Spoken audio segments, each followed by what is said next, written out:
Alright, so today we'll discuss the scope of private international law. We also applied the concept of private international space in there. Now we'll understand the scope. It is not a separate branch of law in the same sense as, say, the law of contract or of tort. It's not prevailing because when I say about private international law, you cannot just say it's a civil law. It's not anything very special like criminal law के लिए अलग सा branch है law का, civil के लिए अलग branch है, intellectual property rights के लिए अलग से branch है, family laws के लिए अलग से branch है. वैसे when I'm talking about private international law, it is all pervasive, which includes marriages, torts, contracts, will, property. So इसके अंदर बहुत सारे laws के अलग अलग branches आते हैं. Crime को छोड़, okay, और civil laws. It starts up unexpectedly in any court, and in the midst of any process, it may be sprung like a mine in a plain common law action, in an administrative proceedings in equity, or in a divorce case, or a bankruptcy case, in a shipping case, or a matter of criminal procedure. So as I told you, not a criminal case as such, but a procedural aspect. Okay. So, अगर आप देखें, it's applicable in different streams of civil law. Okay, wherever it can. Suddenly it might become into usage as and when a foreign element is involved in the case. Okay. The most trivial action of debt, the most complex case of equitable claims may be suddenly interrupted by the appearance of a knot to be untied only by private international law. बहुत ही simple case हो सकती है जैसे debt की case की मेरा उधार है. Okay, suppose I have given some kind of I have sponsored or I have funded a company abroad. Now they are not repaying you. Okay, so it's a foreign element, correct? So it can be a very simple case as debt. कि आपने किसी को उधारी दी, आपको उधार वापस चाहिए, या equitable claims जहाँ पे share, stocks, इतना complicated procedure होता है वहाँ पे, जहाँ पे market situation पे बहुत सारी चीजें involved होती हैं.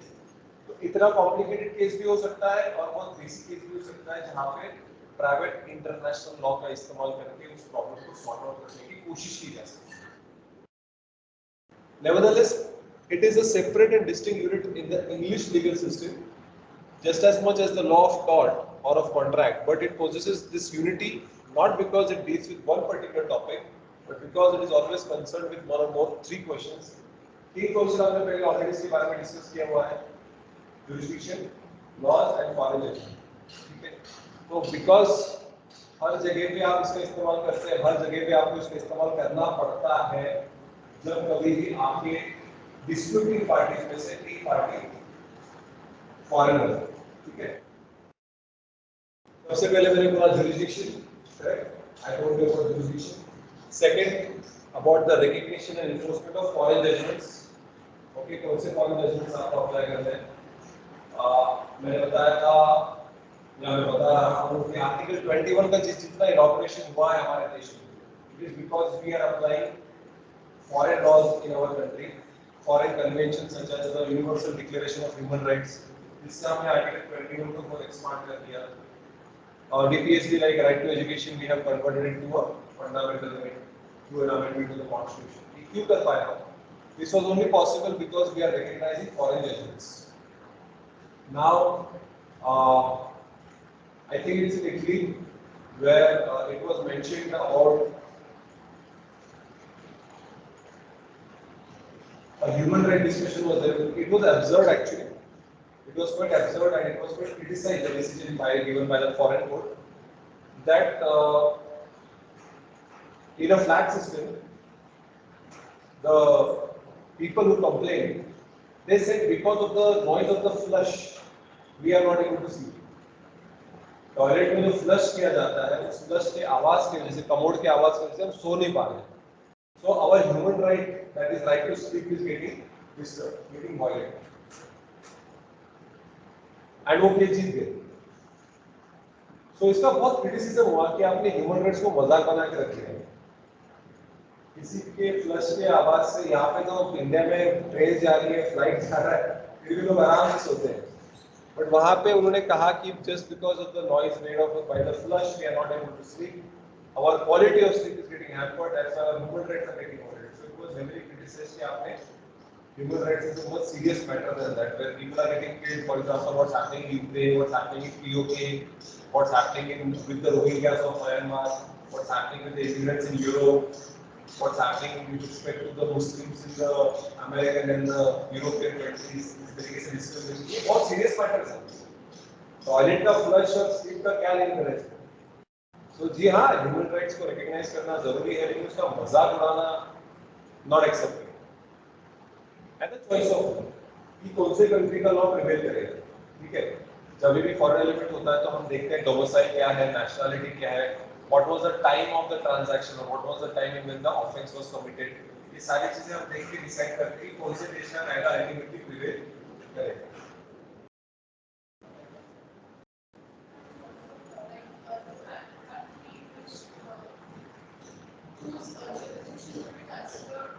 नॉट नेसेसरी उसका ही लॉ फॉलो किया जाएगा, ये तो बता.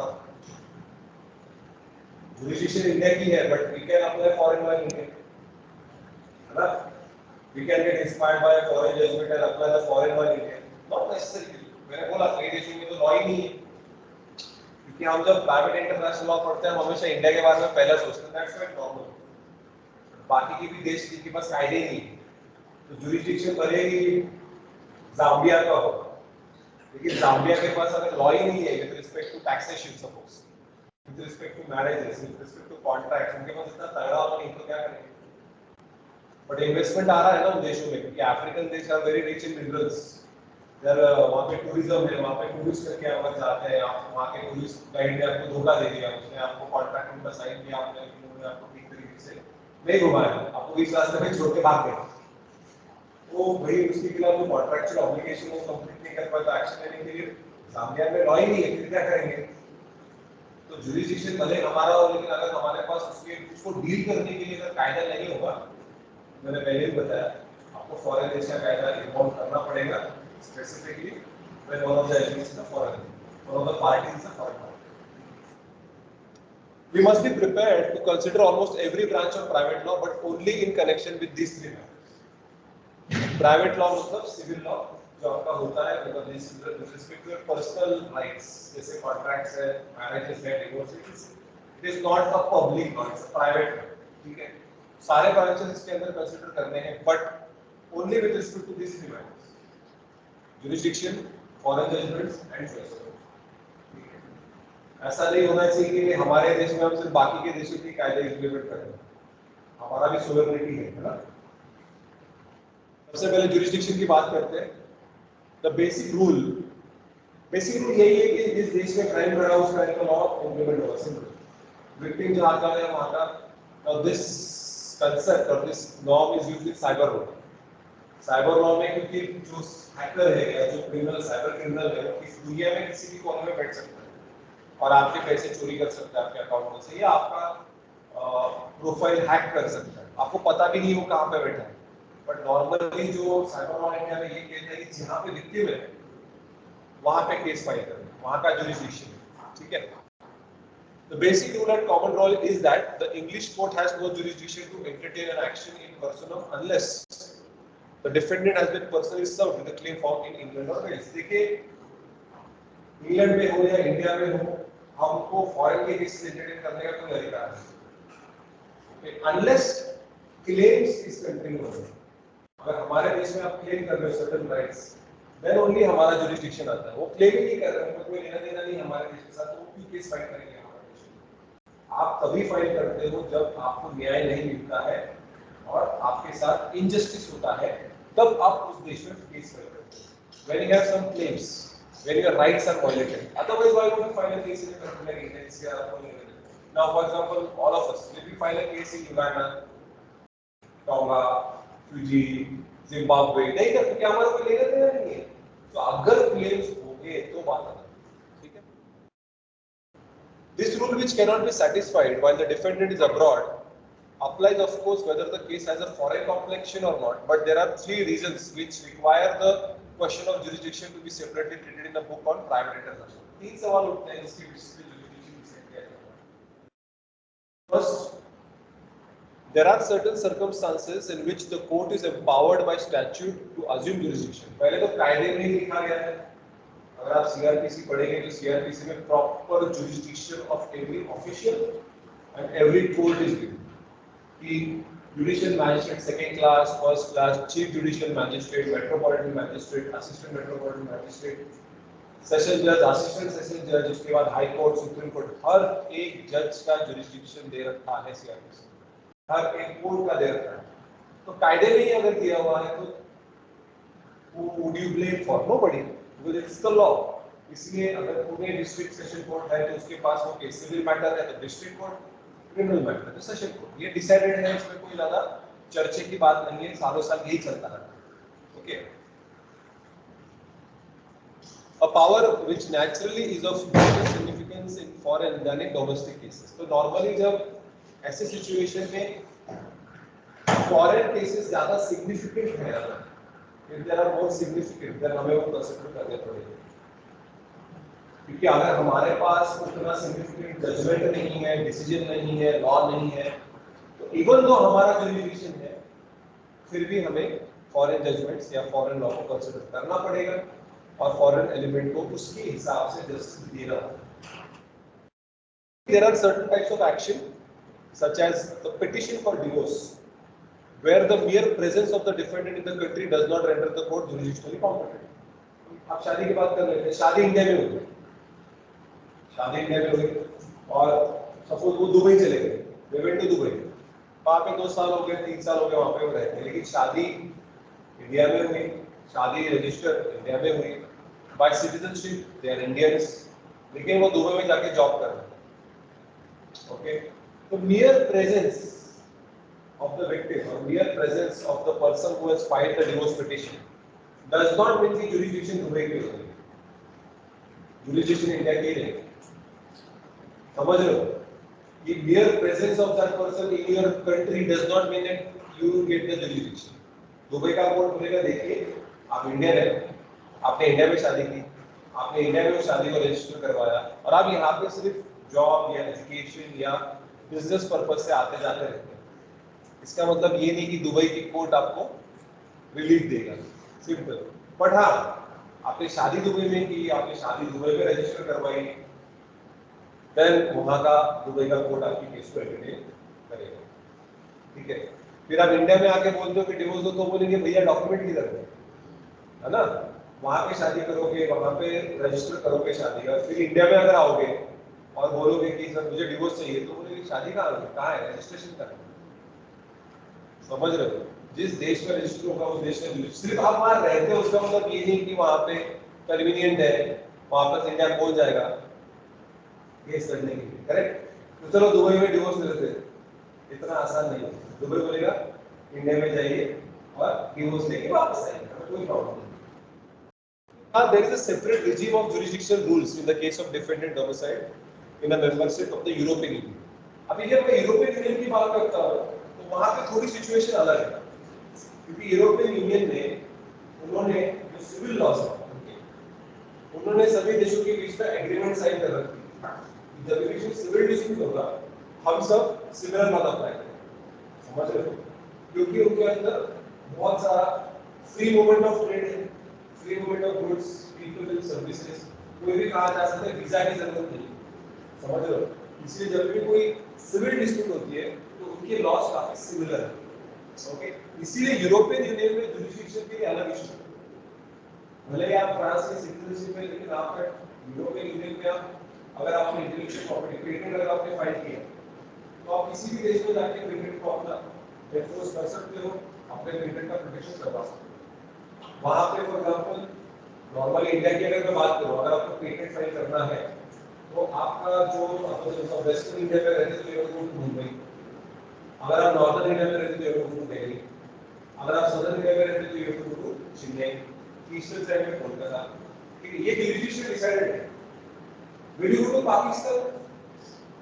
नहीं, क्यों? आप यूरोप में ऐसा नहीं होता, आप फ्रांस में आप जर्मनी में जाके कर सकते हो, आपका पेटेंट फाइल कर सकते हो। वहां पे यूरोपियन पेटेंट ऑफिस करके एक इंटरनेशनल ऑफिस है कि आपके देश में वजह कि आप डायरेक्टली यूरोपियन पेटेंट ऑफिस में जाके भी आपका पेटेंट फाइल करवा सकते हो, क्योंकि वहां पे जुरिस्डिक्शनल यूनिवर्सैलिटी है, फ्री मूवमेंट है। It's a whole continent as such. और इसी वजह से तो इंग्लैंड ने यूके ने यूरोपियन यूनियन को छोड़ दिया। अरे भाई यहाँ पे हम कुछ भी लॉ बनाएंगे तो एक्सेप्टेबल ही नहीं है कि यूरोपियन कमीशन या यूरोपियन यूनियन उसको अपोज कर रहा है, तो हमारी सोवरेनिटी का क्या? तो यूरोपियन यूनियन का एक बहुत बड़ा ड्रॉबैक है सोवरेनिटी। आपको जो यूरोपियन यूनियन बोलेगा वो करना पड़ेगा। तो इसीलिए जब मैं जुरिसडिक्शन की European union point of view से चर्चा करता हूँ तो वहाँ पे रूल्स रेगुलेशन थोड़े अलग हैं, समझ रहे?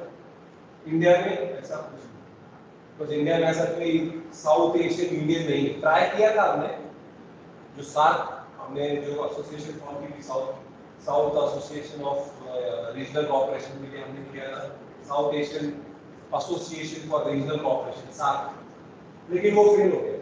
अब भी एक यूरोपियन यूनियन की तरह एक ग्रुप बनाना चाहते थे फ्री ट्रेड के, ट्रेड का पता नहीं फ्री टेररिज्म जरूर हो जाता, तो पाकिस्तान ने भी अपोज किया, बाकी के देशों को भी प्रॉब्लम था, इसके लिए वो यहाँ इम्प्लीमेंट नहीं करता। ठीक है, उसके बाद रिकग्निशन ऑफ फॉरेन लॉ और recognition of foreign judgment in your own country where there have been litigation abroad but the defendant has most of his assets in England. It will be important to ascertain whether English law will recognize or permit the enforceability of the foreign judgment. कि देखिए defendant तो कई बाहर देश का हो सकता है, लेकिन उसके सारे एसेट्स मतलब उसकी प्रॉपर्टी, गोल्ड हो सकता है, फ्लैट्स हो सकते हैं, फार्म हाउस हो सकता है, कार हो सकती है, वो इंग्लैंड में।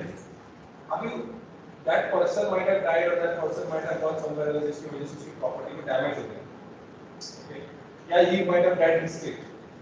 तो ऐसे सिचुएशन में कौन सा लॉ अप्लाई होगा? कि वो तो बंदा दूसरी कंट्री का है लेकिन उसके सारे एसेट्स इंग्लैंड में है, तो जुरिसडिक्शन तो इंग्लैंड का ही रहेगा क्योंकि प्रॉपर्टी सारी इंग्लैंड में है। लेकिन लॉ अप्लाई करते समय should we recognize the law of his own country, ये सवाल उठता है।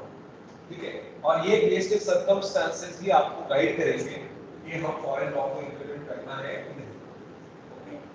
अगर उसका बिजनेस वो रहता है वहां पे, सिर्फ उसकी सिटीजनशिप अलग है, जैसे हमारे काफी लोग इंग्लैंड अमेरिका जाके सेटल हो जाते हैं by citizenship they Indians, but उनकी प्रॉपर्टी, उनका बिजनेस, उनका सब, उसके बच्चे के साथ सब एजुकेशन सब उस देश में होता है। 10 साल 15 साल कभी they become citizen of that country bye naturalisation हो जाते हैं वापस, तो वहां के लॉ प्रिवेल करेंगे। लेकिन आपका बिजनेस इंडिया में रजिस्टर्ड है लेकिन आप इंपोर्ट एक्सपोर्ट इंग्लैंड के साथ करते हो तो लॉज अलग अलग है, इंडिया का भी लॉ को कंसीडर करना पड़ेगा क्योंकि आपका बिजनेस जो है वो इंडिया में, भले ही आप इंग्लैंड में आपके कस्टमर्स हो, समझ रहे हो? तो दोनों कंट्रीज का लॉ देखना पड़ेगा। Provided that the foreign court had jurisdiction to adjudicate on the case according to English private international law, the English court will generally recognize the foreign judgment as if one of its own and it can be afforded enforce accordingly. अगर ऐसी situation आती है जहाँ पे आपको foreign judgement apply करना है तो आपका जो कोर्ट है वो उसको एक्सेप्ट करेगा और अपने जुरिसडिक्शन में उसको एनफोर्स भी करेगा। Okay, because the circumstances is demand है। अगर आपके पास जुरिसडिक्शन है लेकिन आपके पास वैसा लॉ नहीं है तो आपको फॉरेन जजमेंट पे रिलाई करना पड़ेगा। Again, membership of European Union has led to the introduction of the important specific rules for recognition of judgment as well. तो अगर फिर से अगर आप यूरोपियन यूनियन की बात करते हैं तो फिर कुछ अलग है। मैं एंड में आपको सब यूरोपियन यूनियन के अलग से प्रोसीजर बताता हूँ कैसे उन्होंने प्राइवेट इंटरनेशनल लॉ का इस्तेमाल करके एग्जैक्टली उनके सॉल्यूशन सॉर्ट आउट किए, उनके प्रॉब्लम सॉर्ट आउट। जब मैं आपको यूरोपियन यूनियन के बताऊंगा कि उन्होंने कैसे एग्रीमेंट साइन किए, कैसे पैक्ट साइन किए, जिससे वजह से उनका जो सिविल डिस्प्यूट्स कैसे सॉल्व करने में उनको आसानी जाती है, वो मैं आपको आगे स्लाइड में जब जाएंगे तब आपको सब एग्जांपल के साथ बताऊंगा कि European union why it is treated a little differently in private international law, although so many countries are there but still the laws are the same. ठीक है, finally choice of law. If the English court decides that it possesses jurisdiction, then a further question as to choice of law कि हमारे खुद का देश का law apply करना है कि फॉरेन लॉ। लेकिन मैंने आपको पहले बताया था डिपेंड्स अपॉन द सर्कमस्टेंसेस। सबसे इम्पोर्टेंट बात है कि foreign element is involved, more often than not आपको फॉरेन लॉ पढ़ना पड़ेगा। ठीक है, The action before the English court, for instance, may concern a contract made or a tort committed abroad or the validity of a bill made by a person who died domiciled abroad. Normally ऐसा होता है कि आपने bill India में बनाई और आप मर गए किसी और देश में, एक्सीडेंट हो गया, हार्ट अटैक आ गया, अभी आप कितने केसेस सुनते हैं कि वो people are dying of heart attack, some people died of, अभी Shane Warne for example, Shane Warne Thailand में था, उसकी प्रॉपर्टी सारी ऑस्ट्रेलिया में है, उसने विल बनाया नहीं बनाया हमें नहीं पता, but the fact of the matter is कि ऐसी सिचुएशंस में कॉम्प्लिकेट हो सकती है सिचुएशन कि भाई अभी वहां पे मर गया है तो अभी उसकी प्रॉपर्टी अगर थाईलैंड में भी है या उसके वहां पे उसकी कॉन्ट्रैक्चुअल ऑब्लिगेशन थी, वहां के जो मीडिया हाउस था थाईलैंड का कुछ डॉक्यूमेंट्री बना रहा था उसकी लाइफ पे और थाईलैंड में उसकी शूटिंग भी चल रही थी, इंटरव्यूज भी दे रहा था वो, एंड सडनली ही डाइड। तो उस ऑब्लिगेशन का क्या होगा, वो कंपनसेशन है क्या, कॉन्ट्रैक्ट में क्लॉज है क्या थाईलैंड की, अगर है तो वो ऑस्ट्रेलियन लॉ परमिट करता है क्या कि आप नॉर्मली आफ्टर डेथ वो केस ही खत्म हो जाती है, कॉन्ट्रैक्ट खत्म हो जाती है, तो one of the parties is dead, है ना, लेकिन थाईलैंड में चलन लॉ है क्या, देखना पड़ेगा ना, तो कोई भी आदमी जब मरता है सबसे पहले उसकी प्रॉपर्टी पे आ जाती है सबके, उसकी प्रॉपर्टी का क्या होगा, है ना, तो वो सारी चीजें डिपेंड करती है कि वो कहाँ पे डोमिसाइल्ड है, उसकी नेशनलिटी कहाँ है, उसके कहाँ पे इन्वेस्टमेंट्स है, कहाँ पे उसकी प्रॉपर्टी है, स्पॉन्सरशिप्स है, और इसलिए बड़े लोगों का काम है, आम आदमी लोकली अपना रखता है थोड़ा बहुत, लेकिन ये बड़े लोगों की बात है, अब्रॉड में प्रॉपर्टीज ये वो, नॉर्मल लोग तो इतना पैसा खर्च नहीं कर सकते। In each case, that part of English law which consists of PIL directs what legal system shall apply to the case. हर एक केस डिसाइड करेंगे, सर्कमस्टांसेस डिसाइड करेंगे, और कन्वीनियंटली आपको उन्हीं फॉरेन लॉ का अप्लाई करना है जो आपके कंट्री में फिजिबल है। मैंने बताया अमेरिका में सेम जेंडर मैरिजेस अलाउड है इन सर्टेन स्टेट्स, इसका मतलब ये नहीं है कि इंडिया में भी अलाउ किया जाए, वहाँ के लोग यहाँ पे आगे न्याय दो, हमारे देश में कायदा एक्सेप्टेबल ही नहीं अभी, फ्यूचर में हमें नहीं पता, बट राइट नाउ वी से नो टू। इससे काफी सारे ऐसे कपल्स हैं जो वहां पे जाते हैं, ऐसे स्टेट्स में सेटल हो जाते हैं जहां पे इसको लेजिटिमेसी दी गई। English private international law, for instance, requires that the movable property of a British subject who dies in state domicile in Italy shall be distributed according to Italian. Italian में रहता है, इटली की property है और Italy में उसका business है, तो इटालियन लॉ के हिसाब से उसको डिस्ट्रीब्यूट कर देंगे। वो सिर्फ नाम का इंडियन सिटीजन है, सारा उसका बिजनेस सारा सेटअप सब इटली में है, तो ये हम क्या करें उसको, हमारा पर्सन के साथ कोई लेना देना नहीं, समझ लो।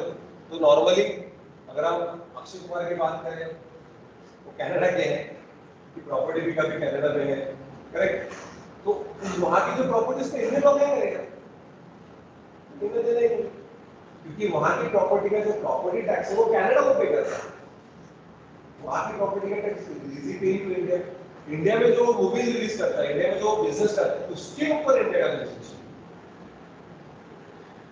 But there can be a situation where there might be a transaction involving both the countries, remittance for example, है ना, ये remittance पे करना पड़ता है आपको गवर्नमेंट को, और दोनों कंट्रीज इन्वॉल्व है, फिर दोनों का जो रेमिटेंस का रिलेटेड जो लॉ होगा वो देखना है, क्योंकि clear cut water type compartmentalisation आप कर नहीं सकते हर बार, ये कनाडा का ही है, कभी-कभी ग्रेइश एरिया होते हैं जहाँ पे जुरिडिक्शन डिसाइड करना डिफिकल्ट होता है। These rules for the choice of law then indicate the particular legal system by reference to which a solution of the dispute must be reached. Case के ऊपर depend करके सही तरीके से फॉरेन लॉ हमारा लॉ इंप्लीमेंट करके हमें solution implement करना। This does not necessarily mean that only one legal system is applicable. दोनों लीगल सिस्टम भी एट ए टाइम अप्लाई हो सकते हैं। ओके, जैसे कि अभी फॉर एग्जांपल ब्रिटिश और इंडिया का लॉ कॉन्ट्रैक्ट को लेकर सेम है, लिटरली सेम, कि लॉफुल कंसीडरेशन चाहिए, दोनों का लॉ अप्लाई कर सकते हैं। जहाँ पे अगर कोई ब्रिटिश फॉरेनर हमारे इस पार्टी के वन ऑफ द पार्टी जो डिस्प्यूट है, दोनों के लॉ अप्लाई हो सकते हैं, कोई ऐसा नहीं कि एक ही कंट्री का लॉ अप्लाई होना चाहिए, अल्टीमेटली सॉल्यूशन मिले, ठीक है। सो for different aspects of case may be governed by different laws, as is the case with marriage where formal and essential validity are governed by different laws. अब marriage का देख लीजिए, मैंने बोला था if you get married as per the Indian culture, it's a legitimate marriage in India. England में नहीं है, लेकिन इंग्लैंड को वो मानना पड़ेगा कि ऐसे इंडिया में है, तो उसको लेजिटिमेसी एंट्री देनी पड़ेगी आपको, जी ओके, हम उसको आप एक्सेप्ट करते हैं कि आपकी शादी हो चुकी है, बिकॉज आपका गवर्नमेंट या आपका सुप्रीम कोर्ट ने कहा इसलिए. Okay. The function of PIL is complete when it has chosen the appropriate system of. ठीक. अगर आप देखें स्कोप 3 है. Judgment. Second is recognition of foreign law or foreign judgments, and third, choice of law. This is the scope of public international, private international. Okay, so we'll stop there.